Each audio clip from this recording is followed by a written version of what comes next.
Horlama, geniz bölgesinde dil kökünün, larynx üstü kaslarının, yumuşak damağın ve küçük dilin nefes geçişi sırasında titremesiyle ortaya çıkan bir ses.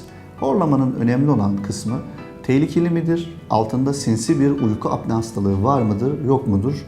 Bunun anlaşılması önemlidir.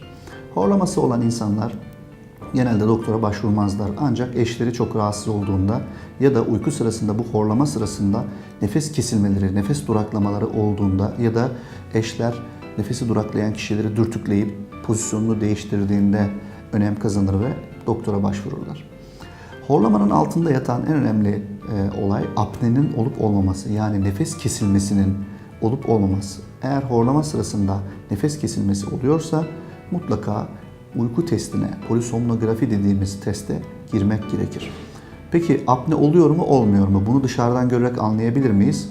Bu çok zor. Ancak çok ilerlemiş vakalarda yanında uyuyan kişi nefesin durduğunu fark ediyorsa ve duyarlı bir kişi ise, dikkatli bir kişi ise klinik olarak da teşhis koyulabilir. Ama en objektif bilgisayar dökümlü tanı, teşhis uyku laboratuvarında polisomnografi ile yapılır.